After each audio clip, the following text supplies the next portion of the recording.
मामला लिंगरान करेंगे, ये शुरू भी कर सकते हैं, लेकिन ये लिंगरान करते करते जो है पता लगेगा कि ये 29 तक घिसका ले जाएं और ये बीच में अब जैसे बिहार का चुनाव तो लगेगा 125 करोड़ जनसंख्या है, उनकी गणना में तो वक्त लगेगा। देखिए, जनगणना अगर सरकार की नीयत सही हो तो यह 2-4 महीने का काम है। 4 महीने में हो जाए, 2-4 महीने में ये जनगणना करा सकते हैं, लेकिन इनकी नीयत पर खोट है। देखो, ओबीसी को शिकार बनाना है तो या ओबीसी के लोगों को ही आगे करते हैं। जातिगत जनगणना करने से हिला हवाली करते हुए नित्यानंद राय यादव ने कहा कि टेक्निकल कारणों से हम ओबीसी की जनगणना नहीं करा सकते। अरे भाई, धार्मिक अल्पसंख्यक की करा सकते हो, SC ST की करा सकते हो, गाय की करा सकते हो, शेर भालू बंदर की करा सकते हो, घड़ियाल डॉल्फिन की जनगणना करा सकते हो, तो ओबीसी की जनगणना क्यों नहीं? असली चीज है, जनगणना आप करा लिए और हमें हिस्सेदारी नहीं दिए तो जनगणना तो मजाक हो जाएगा। तो हमें ओबीसी के लोगों को भी कार्यपालिका में, विधायिका में समानुपातिक हिस्सा मिलना चाहिए। तो चलिए, जब सरकार, यही बात नहीं खत्म होगी, हमें न्यायपालिका में भी आरक्षण चाहिए, ओबीसी को विधायिका में भी चाहिए।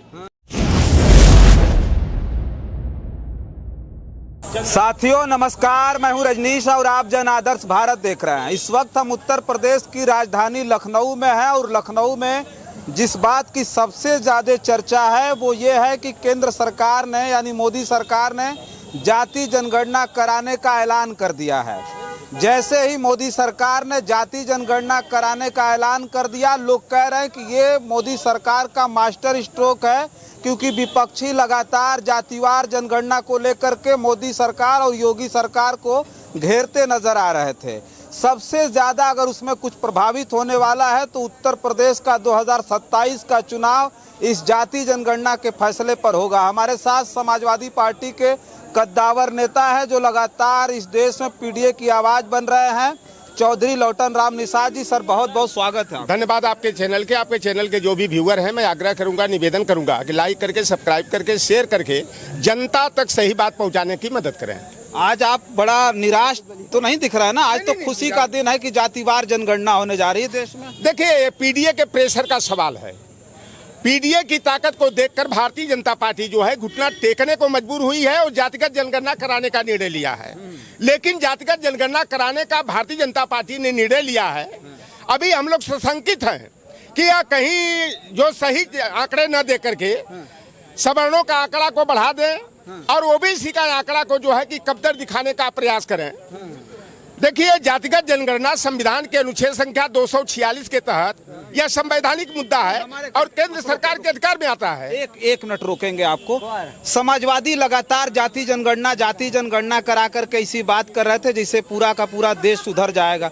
जाति जनगणना का जब ऐलान हो गया तो समाजवादियों को सबसे ज्यादा मिठाई बांटनी चाहिए थी लखनऊ में, ऐसा तो कुछ दिखा। देखिए, ये पीडीए की ताकत है, जब निर्णय आ जाए, प्रोफार्मा लोगों के बीच में चला जाए तब माना जाएगा। मैं बता दूं कि ब्रिटिश हुकूमत ने 1871 में सबसे पहले जातिगत जनगणना कराया।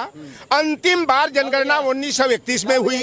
इसके बाद देश किया 41 में भी जनगणना हुई, लेकिन द्वितीय विश्व युद्ध हो गया, जिससे जो है कि आंकड़े जो है जग जाहिर नहीं किए गए थे। फिर जब देश स्वतंत्र हुआ 1951 को जनगणना होनी चाहिए, लेकिन आरएसएस के दबाव में आकर के कांग्रेस पार्टी ने जनगणना को नहीं कराया। इसी तरह के हिला हवाली करते रहे। 2010 में समाजवादी पार्टी के संस्थापक परम पूज्य मुलायम सिंह यादव जी, परम पूज्य शरद यादव जी और लालू प्रसाद यादव जी के दबाव में आकर के, क्योंकि उस समय सरकार राजद और सपा के मदद से चल रही थी और इतना प्रेशर बना कि कांग्रेस सरकार ने 2011 में सोशियो इको कास्ट सेंसस कराया। लेकिन दुर्भाग्य की बात है कि 2014 में सत्ता का परिवर्तन हुआ और अपने को ओबीसी का बताने वाले नरेंद्र मोदी देश के प्रधानमंत्री बने। और जब 30 अगस्त 2016 को जनगणना के आंकड़े जगजाहिर किए गए तो SC ST की जनगणना को उजागर कर दिया गया। धार्मिक अल्पसंख्यक मुस्लिम, सिख, ईसाई, जैन, बौद्ध, पारसी, रेसलर की जनगणना को उजागर कर दिया गया। ट्रांसजेंडर और दिव्यांग की जनगणना को घोषित कर दिया गया। यहाँ तक कि भाषा भाषियों यानी बंगला, उड़िया, असमिया हो, मराठी हो, कन्नड़ हो, गुजराती हो, तमिल हो, तेलुगु हो, पंजाबी हो, सारे भाषा भाषियों की भी जनगणना को घोषित कर दिया गया। लेकिन ओबीसी की जनगणना को छिपा दिया गया क्योंकि इनको डर था कि अगर भी डर है आपको कि ओबीसी का जो है फिर जाति जनगणना हो तो सबसे ज्यादा ओबीसी को दबाएं। देखिए, मामला लिंगर आन करेंगे, ये शुरू भी कर सकते हैं, लेकिन ये लिंगर आन करते करते जो है पता लगेगा कि ये 29 तक घिसका ले जाए। और ये बीच में अब जैसे बिहार का चुनाव वक्त तो लगेगा, 125 करोड़ जनसंख्या है, उनकी गणना में तो वक्त लगेगा। देखिए, जनगणना अगर सरकार की नीयत सही हो तो यह 2-4 महीने का काम है। 4 महीने में हो जाए, 2-4 महीने में ये जनगणना करा सकते हैं, लेकिन इनकी नीयत पर खोट है। ये बिहार और बंगाल का जो चुनाव है उसमें राजनीतिक लाभ लेने के लिए इस तरह का किए हैं। क्योंकि देखिए, सबसे पहले राज्य सरकार जबकि राज्य सरकार को जनगणना कराने का अधिकार नहीं है। मैंने बता दिया कि संविधान के अनुच्छेद संख्या 246 के तहत यह केंद्रीय सूची में जनगणना का मामला छिपा है। और केंद्र सरकार जो है कि अब प्रेशर बन गया कि यहाँ पर बिहार में तेजस्वी यादव और नीतीश कुमार जी का जब गठबंधन था तो वहाँ जनगणना किया गया। फिर कर्नाटक की कांग्रेस सरकार ने कराया, तेलंगाना की कांग्रेस सरकार ने करा दिया। तो इसलिए ये डर करके राजनीतिक लाभ के लिए ये जनगणना कराने का निर्णय लिए हैं। मैं एक बात बताऊं कि जब ये 30 अगस्त 2016 को जनगणना के आंकड़े घोषित किए और ओबीसी की जनगणना को छिपा लिया गया तो जितने भी ओबीसी के संगठन थे सारे लोगों ने जो है कि विरोध प्रदर्शन शुरू कर दिया, धरना प्रदर्शन शुरू कर दिया। तो राजनाथ सिंह उस समय गृह मंत्री थे, अब तो डिमोशन हो गया है, रक्षा मंत्री हो गए हैं। तो गृह मंत्रालय के अंतर्गत आता है रजिस्ट्रार जनरल ऑफ इंडिया और सेंसस कमिश्नर होते हैं जो गृह मंत्रालय के अंतर्गत ये आता है, आरजीआई भी उसको कहा जाता है। राजनाथ सिंह बतौर गृह मंत्री 5 जून 2018 को 2019 के लोकसभा चुनाव में राजनीतिक लाभ लेने की मंशा से उन्होंने घोषणा किया कि 2021 की हम जातिगत जनगणना कराएंगे और ओबीसी की विशेष रूप से जनगणना कराएंगे और 2024 तक आंकड़ों को हम घोषित कर देंगे। लेकिन पता लगा कि ढाक के 3 बात जो गृह मंत्री राजनाथ सिंह ने कहा उसको अमल में नहीं लाया गया। फिर कोरोना का ये बहाना बना लिए और बाद में जाकर के नित्यानंद राय यादव बिरादरी के हैं। देखो, ओबीसी को शिकार बनाना है तो या ओबीसी के लोगों को ही आगे करते हैं। जातिगत जनगणना करने से हिला हवाली करते हुए नित्यानंद राय यादव ने कहा कि टेक्निकल कारणों से हम ओबीसी की जनगणना नहीं करा सकते। अरे भाई, धार्मिक अल्पसंख्यक की करा सकते हो, SC/ST की करा सकते हो, गाय की करा सकते हैं, शेर भालू बंदर की करा सकते हो, घड़ियाल डॉल्फिन की जनगणना करा सकते हो, तो ओबीसी की जनगणना क्यों नहीं? और ओबीसी की जनगणना हम लोग भी चाहते हैं कि दूध का दूध और पानी का पानी हो जाए। और बाबा साहेब भीमराव अंबेडकर के संविधान के अनुच्छेद संख्या 15(4), 16(4), 16(4)(a) के तहत जो नारा एक दिया जाता था, जिसकी जितनी संख्या भारी उसकी उतनी हिस्सेदारी। जब जनगणना के आंकड़े आ जाएंगे तो कार्यपालिका में, विधायिका में, न्यायपालिका में हर स्तर पर हमें आरक्षण मिलना चाहिए। अगर SC/ST को कार्यपालिका और विधायिका का मतलब विधानसभा और लोकसभा में आरक्षण दिया जाता है तो उसी संविधान के अनुच्छेद 15(4), 16(4) के तहत और संविधान के अनुच्छेद संख्या 330 और 332 में केवल एक आर्टिकल जोड़ करके चाहे तो ये ओबीसी को भी विधायिका में आरक्षण दे सकते हैं। तो ये कुल मिलाकर समाजवादी पार्टी ने जिस मुखरता से, और राहुल गांधी भी अब हर मंचों से जातिगत जनगणना की बात करते हैं, कास्ट एक्सरे की बात करते हैं। सरकार अब एकदम बिल्कुल घिर गई थी, इसको कोई चारा नहीं मिल रहा था। तो फिर ये एक बार ओबीसी के लोगों के सामने लॉलीपॉप के रूप में जातिगत जनगणना का कराए। अगर ये जनगणना कराते हैं तो ये धन्यवाद के पात्र रहेंगे। जनगणना कराना चाहिए। और वही मैं कह रहा हूँ कि अब तो विपक्षियों के लिए वो जो जाति जनगणना का सबसे बड़ा मुद्दा था, वो जहां मंचों पर चढ़ते थे चुनाव में कहते थे कि ये जातिवार जनगणना नहीं चाहते कि पिछड़ों को, दलितों को समानता का अधिकार मिले। आप कहते थे, अब तो नहीं बोलेंगे ना मंचों से? देखिए, अभी तो हम लोग क्या मुद्दा ये थोड़ा कि छोड़ देंगे मुद्दा, तो जब तक प्रक्रिया शुरू न हो जाए और प्रक्रिया शुरू करके जब तक जो है कि आंकड़े प्रस्तुत न कर दिए जाएं, तब तक तो हम लोग आवाज उठाते रहेंगे, सरकार को घेरते रहेंगे। हमारा काम, हम लोग हैं ओबीसी के लोग, हम लोग सामाजिक न्याय के दायरे में आते हैं।